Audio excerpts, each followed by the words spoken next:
Bisa dibilang tidak memuaskan, action pack bisa dibilang pada bing pada bang. Beberapa kali gue lihat booktuber luar tuh bikin video kayak gini. Jadi intinya mereka ngegantiin screen time alias waktu yang dipakai buat scrolling HP. Jadi waktunya tuh dipakai buat baca buku. Nah kebetulan bulan ini gue harus baca lebih banyak buku dari biasanya. Ini buku-bukunya yang harus gue baca. Total ada 1, 2, 3, 4, 5, 6, 7, 8, 9, 10, 11, 12. Sama satu lagi yang akan datang jadi 13. Makanya gue butuh banget tambahan ekstra waktu. Sekarang kita lihat berapa sih rata-rata waktu yang gue habiskan di handphone. Jadi minggu lalu gue ngabisin waktu rata-rata 3 jam 42 menit di handphone. Yang menurut gue sih masih wajar ya. Gue lihat booktuber lain ada yang sampai 9 jam, 11 jam gitu ya scrolling di HP. Dan untuk breakdown per harinya, di sini gue kasih lihat. Tapi yang mau gue soroti adalah waktu yang gue habiskan di sosial media ya. Di sini ada tulisannya social. Hari Minggu 22 Januari itu gue ngabisin 39 menit. Kemudian hari Senin gue ngabisin waktu sejam 1 menit. Hari Selasanya 20 menit aja. Kemudian hari Rabu gue ngabisin 1 jam 25 menit. Hari Kamisnya 54 menit. Hari Jumat itu 49 menit. Dan hari Minggu 1 jam 32 menit. Lumayan ya kalau tiap hari sekitar setengah sampai 1 jam itu gue konversi jadi waktu untuk membaca buku. Nah jadi nanti yang akan gue lakukan adalah nyalain stopwatch. Ini dia, ini yang ini ya, stopwatch. Jadi nanti tiap kali gue gatel pengen ngambil handphone, itu gue akan ngambil handphone tetap, tapi gue buka stopwatch, gue nyalain stopwatchnya dan mulai membaca. Di setiap akhir hari atau mungkin keesokan harinya gue akan report berapa total waktu atau total menit yang sudah gue habiskan dan berapa banyak halaman yang berhasil dibaca dalam periode waktu tersebut. Doakan aku!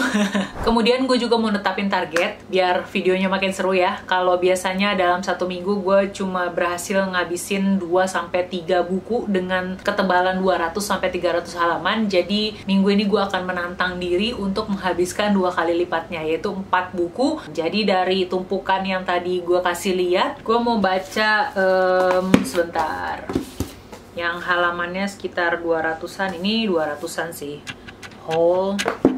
Terus ini juga 200-an. Kemudian ada Infinite Quest. Ini dia tebalnya 200 pas. Oke, ini kita ambil. Kemudian ini tebel, nggak mungkin. Oh my god, yang lain tebel-tebel. Kalau Tokyo Killing berapa ya? Killing ini 400. 331 yang ini 327. Jadi ya udah deh, yang ini Champion Quest. Apakah minggu ini gue akan berhasil menamatkan keempat judul ini? Ikutin terus videonya. Oke, kembali lagi. Ini hari pertama, ada waktu setengah jam buat gue sebelum jalan. Kayaknya lumayan kalau setengah jam gue pakai buat baca. Mari kita nyalain stopwatchnya ya. Ini dia stopwatchnya, kita play, start. Oke, mari membaca.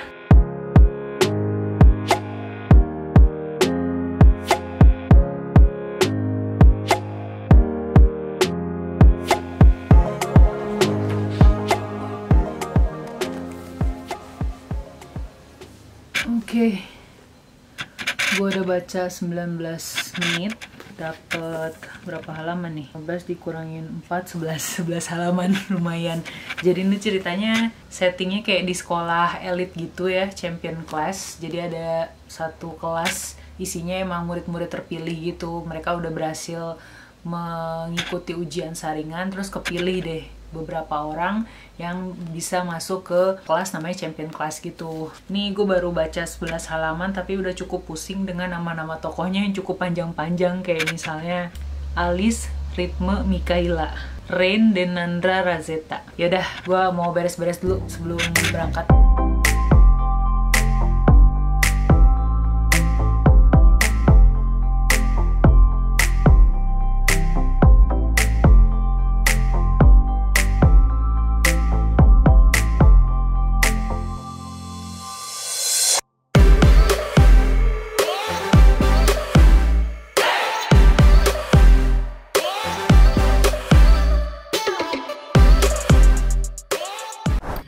Halo, ini udah hari kedua ya. Kemarin itu hari pertama gue ternyata selesai baca atau gue menghabiskan waktu untuk baca sekitar 2 jam lebih atau hampir 3 jam dan berhasil baca 100 halaman dari cerita ini. Yang gue dapetin selama 100 halaman ini apa ya? Awalnya gue cukup tersedot dengan situasi atau setting ceritanya, dimana kita akan melihat dinamika antara para tokoh yang adalah siswa-siswi champion class ini. Cuma ada sekitar 13 orang dan rata-rata mereka adalah siswa sangat pintar, makanya kepilih bisa masuk ke dalam champion class. Mereka semua tuh dari keluarga berada gitu ya, keluarga orang kaya. Tapi kita dikasih lihat bahwa anak-anak pintar ini tuh ternyata punya keluarga yang nggak sempurna. Orang tuanya neken mereka untuk terus berprestasi, bukan murni karena mereka pengen anaknya supaya masa depannya baik gitu, tapi ada campur tangan gengsi dan ego kedua orang tua supaya bisa ngebanggain anaknya di depan teman-temannya, pokoknya di circle-nya mereka gitu ya. Itu yang gue dapet sih. Terus sayangnya makin ke belakang gue nggak merasa ada sesuatu yang bikin gue penasaran gitu untuk terus membalik halamannya. Kalaupun ada bab-bab yang digantung, dipotong secara menggantung, rata-rata di bab berikutnya terus gue udah ketemu gitu jawabannya kenapa dipotongnya menggantung seperti itu gitu. Jadi ya nggak tahu, masih ada 200 halaman lagi. Doakan gue ya, semoga hari kedua ini gue bisa menamatkan judul yang satu ini.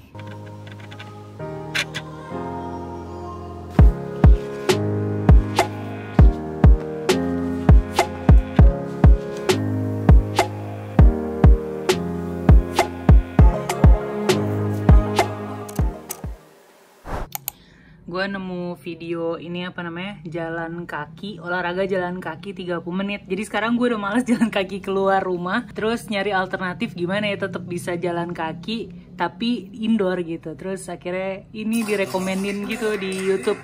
Dan yang ngajarin adalah cowok-cowok Korea. Paling depannya shirtless pula. Oh my god. Nama channelnya itu adalah ini dia, All Blong TV. Yaudah gue mau jalan kaki dulu.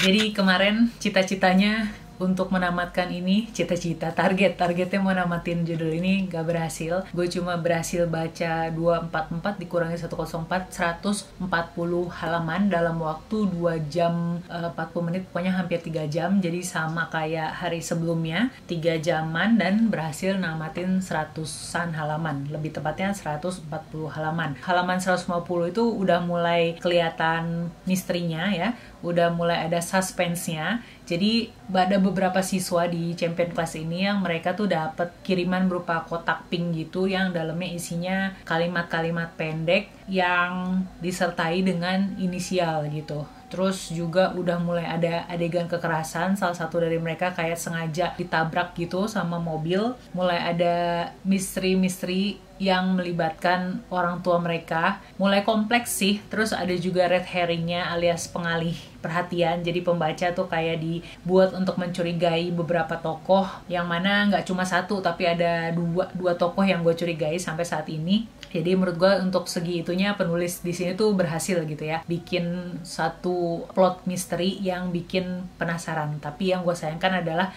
cukup lama ya. Bisa dibilang ini tuh slow burn gitu. Di halaman 150 baru ada gregetnya gitu kan. Jadi ya gue penasaran di 60 halaman terakhir apakah menyajikan jawaban yang memuaskan atau malah dapat plot twist yang bikin yang gue nggak kepikiran sebelumnya. Jadi nanti gue update lagi ya progres baca Champion Class. Kita mulai lagi dari awal. Oke.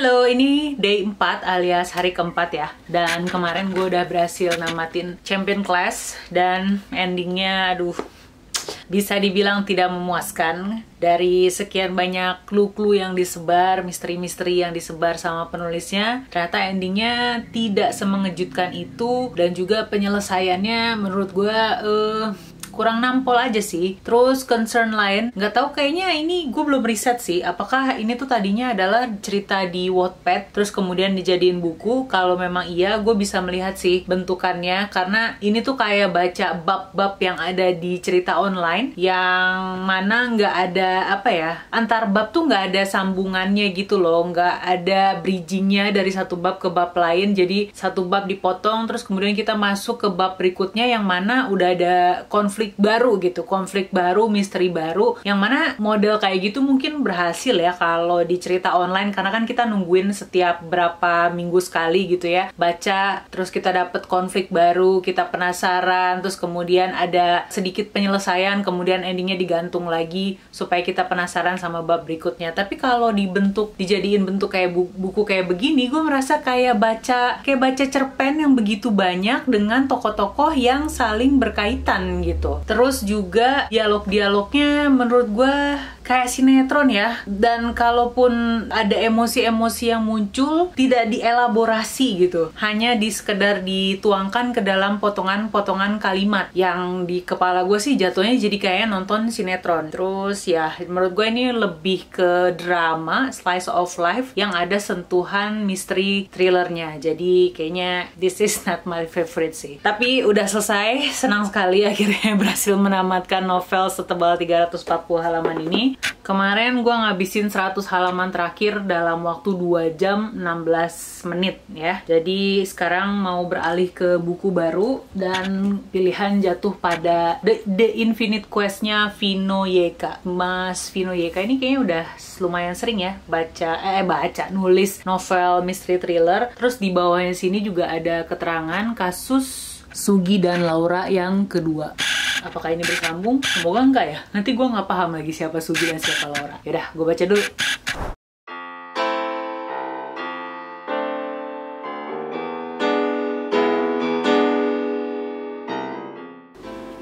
Kita mulai lagi ya, stopwatch-nya. Start.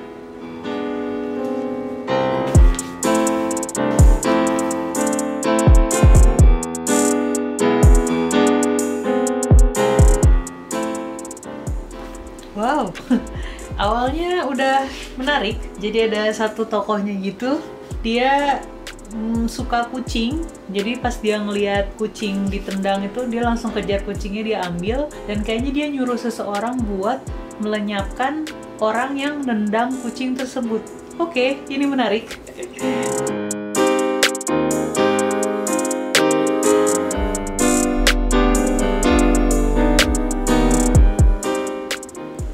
Ternyata bukan dilenyapkan dalam artian dibunuh, tapi ditangkap Satpol PP.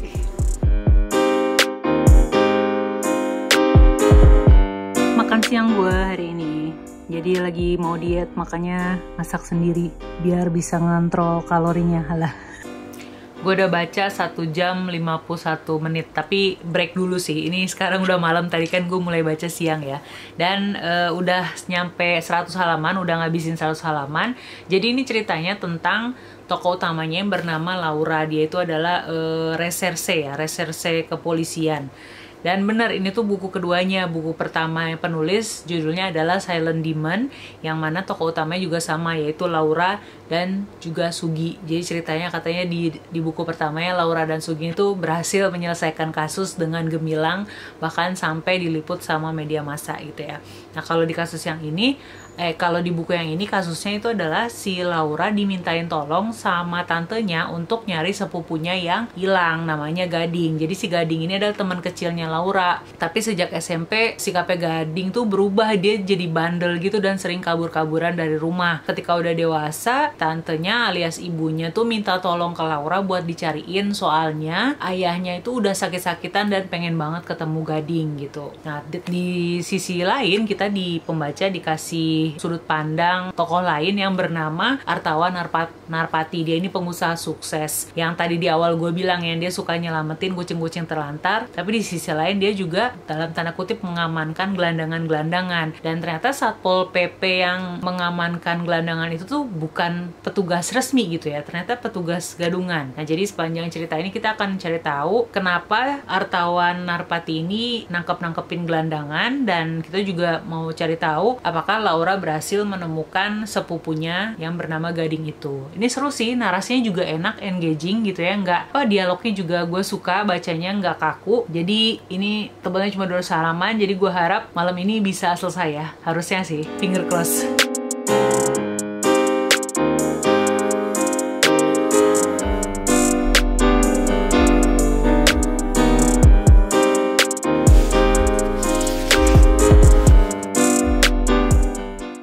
Oke, jadi kemarin itu gue ngabisin waktu sebanyak 3 jam 48 menit ya, hampir 4 jam lah ya, dan berhasil menamatkan The Infinite Quest yang tebalnya 200 halaman pas. Dan setelah tamat gue bisa menyimpulkan kalau buku ini lebih cenderung ke thriller, karena kalau misterinya di tengah-tengah tuh sebenarnya udah ada jawabannya gitu semuanya. Tinggal yang tersisa adalah penyelesaian konflik dari kedua tokoh utama ini, yaitu si polisi Laura sama pengusaha Artawan Narpati. Dan setengah buku isinya full action gitu ya, action pack bisa dibilang, pada bing pada bang gitu kan ya, cepat, padat, dan juga lugas, nggak banyak basa-basi, nggak banyak detail penyelidikan. Bener-bener yang ditekankan adalah penyelesaian konflik yang lebih berupa action pack, ada berantem, ada kejar-kejaran. Sejauh ini gue menikmatinya, gue suka, ditambah dengan narasi yang enak dibaca, jadi ya cepet gitu bacanya, 4 jam udah selesai 200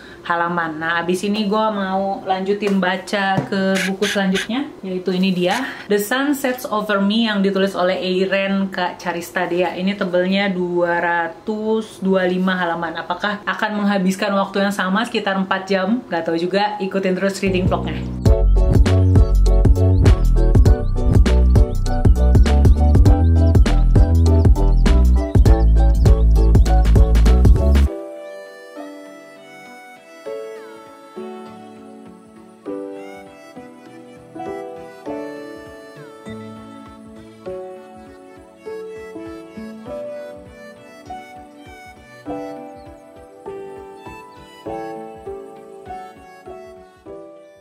Jadi kemarin gue baca selama 1 jam 6 menit dan udah nyampe di 100-an halaman. Ini tuh novel sesuai dengan covernya ya, yang menampilkan apa namanya, gambar atau ilustrasi imut begini. Jadi gue berasumsi kalau ini tuh ceritanya buat anak remaja gitu.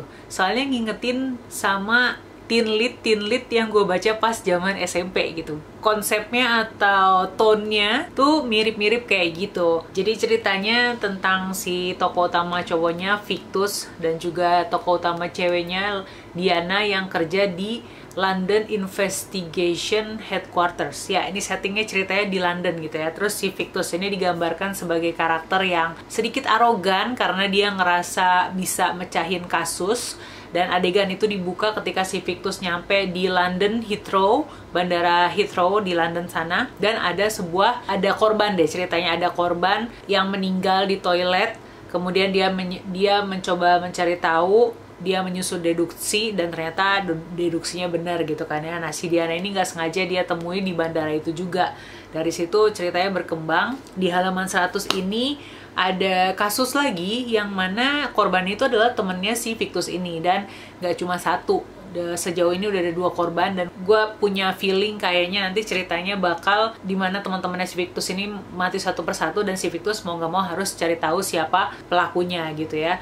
Dia digambarkan sebagai cowok arogan gitu, yang mana mungkin penulisnya pengen mengcopy stylenya Sherlock Holmes gitu ya. Ya so far menarik sih, cuman ya cerita remaja bukanlah my cup of tea. Jadi yaudah, nanti gue update lagi dengan progress endingnya atau penyelesaian konfliknya kayak gimana.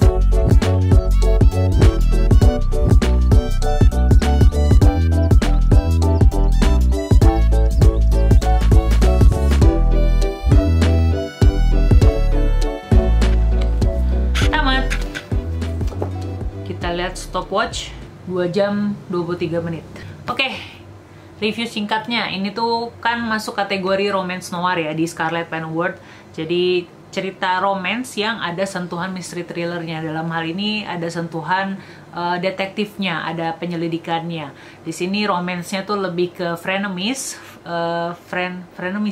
friends to lover, enemies to lover, dari musuh terus jadi suka gitu. Yang mana siapa lagi gitu kalau bukan kedua orang ini. Terus gue merasa porsi romance sama penyelidikannya cukup seimbang, 50-50. Tapi yang gue sayangkan adalah karena porsi penyelidikannya cukup dominan ya, 50%. Tapi gue tidak melihat ada penyelidikan yang cukup runut gitu kan, dan cuma sekenanya aja. Agak disayangkan karena sebenarnya premisnya cukup menarik. Kalau untuk segi romance-nya intinya ya enemies to lover lah ya, saling benci tadinya terus jadi suka, tapi lagi-lagi gue merasa kurang kurang di develop gitu chemistry antar kedua orang ini. Dan gue mendapati ada beberapa kalimat-kalimat kayak misalnya detektif paling pintar gitu kan, tokoh ceweknya ini ceritanya adalah detektif paling pintar gitu di kantor tersebut, tapi gue sebagai pembaca tidak melihat hal itu tercermin dalam tindakan-tindakannya. Begitupun dengan cowoknya yang berkali-kali mengatakan kalau teman-temannya itu adalah kawanan yang paling cepat gitu ya, tapi pembaca nggak dikasih backgroundnya gitu, kenapa sampai teman-temannya itu dijuluki sebagai kawanan paling cepat. Jadi banyak kalimat-kalimat seperti itu yang karena nggak ada backup datanya, nggak ada backup narasinya, gue merasa cuma kayak tempelan aja gitu di masukin ke dalam narasinya. Ya itu sih agak disayangkan menurut gue. Jadi ini juga seperti yang not my favorite. Dan setelah ini gue lanjut ke buku keempat yang rencananya mau dibaca, yaitu ini dia, Whole and Corner Truth, yang terlihat belum tentu yang terjadi, ditulis oleh Mustika Shaleha. Ini tebalnya 293, malam ini mau gue mulai baca, dan besok udah hari ke-7, apakah hari ke-7 selesai? Doakan aku. Oke, mari kita mulai membaca. Stopwatch-nya gue nyalain dari 0 lagi. Let's do this!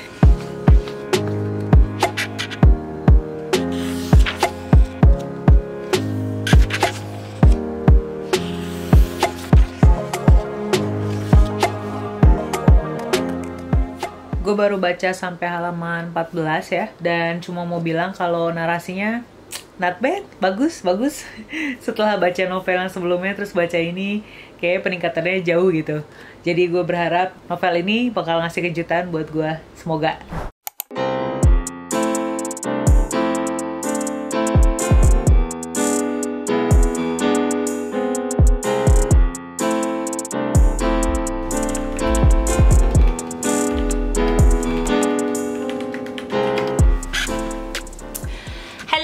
Jadi semalam itu gue baca selama, atau kemarin ya gue baca itu selama 2 jam 9 menit, hampir 3 menit, hampir 10 menit, 2 jam 10 menit. Dan gue sudah sampai di halaman 132. Kesannya sejauh ini bagus, plotnya atau alurnya disusun dengan apik. Jadi ini tuh ceritanya tentang kasus kematian seorang siswi SMA bernama Iva, nama panggilannya Iva. Dia ditemukan meninggal dan diduga bunuh diri, loncat dari lantai 4 gedung sekolahnya. Kita akan mengikuti penyelidikan dari sudut pandang tokoh utama di sini, yaitu Bima, yang adalah seorang detektif kepolisian, dan kita juga akan melihat interaksi dia dengan Satgas alias satuan petugas yang ditugaskan untuk menyelidiki kematian Iva. Dan siapa sangka ternyata kasus kematian yang awalnya dikira bunuh diri ternyata merembet ke kasus yang lain yang lebih serius, yaitu prostitusi, dan juga melibatkan sekumpulan atau kelompok preman yang terorganisir. Menarik, sampai halaman 132 ini udah banyak clue-clue yang ditebar penulis. Gue suka gimana penulisnya tuh mengupas misterinya pelan-pelan, nyodorin informasinya sedikit demi sedikit, alurnya dibangun dengan baik. Jadi rasa penasaran kita sebagai pembaca tuh nggak langsung terpuaskan dan nggak langsung bisa ketebak gitu ya ini arahnya kemana. Gue suka. Dan yang faktor yang paling menunjang yang bikin gue berkata bahwa cerita ini bagus adalah narasinya yang memang enak buat dibaca gitu, dan juga dialognya yang natural, yang memang itulah kalimat-kalimat yang dilontarkan dalam sehari-hari yang kita obrolin gitu sama orang-orang di sekeliling kita. Aduh, sampai serak ngomongnya itu kan. Jadi ya, gue penasaran bagaimana ending dari cerita ini, cerita misteri investigatif satu ini. Ini udah hari ke-7, tapi gue masih punya waktu sampai nanti malam. Jadi besok gue akan laporkan udah berhasil baca berapa jam di hari ini, dan apakah novel ini selesai atau enggak. Jadi ikutin terus reading vlognya. Stopwatch-nya gue reset lagi. Jadi kita mulai lagi dari 0.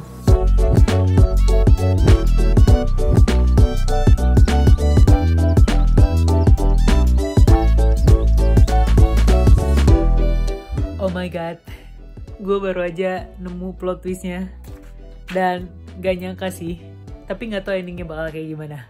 Ya udah, gue lanjutin baca dulu ya.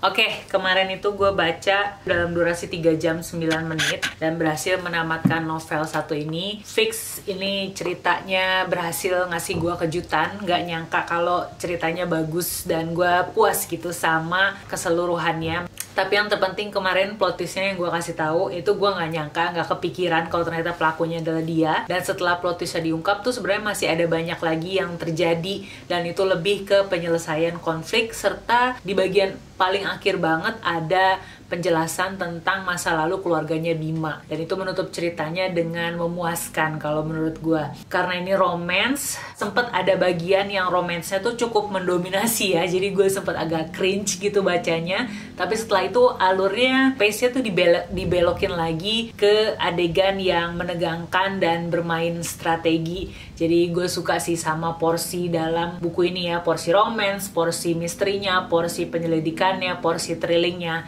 Makanya ini mau gue rekomendasiin. Jadi ini dia vlog yang mana tadinya tuh mau mengganti screen time jadi reading time, tapi kayaknya jadi lebih ke vlog buat nunjukin berapa jam yang gue habiskan dalam sehari untuk membaca. Ya kurang lebih seperti itulah. Terima kasih banyak yang udah menonton sampai detik ini. Jangan lupa buat like videonya, subscribe juga ke channel ini biar nggak ketinggalan video berikutnya, dan kita ketemu lagi di video selanjutnya. Dadah!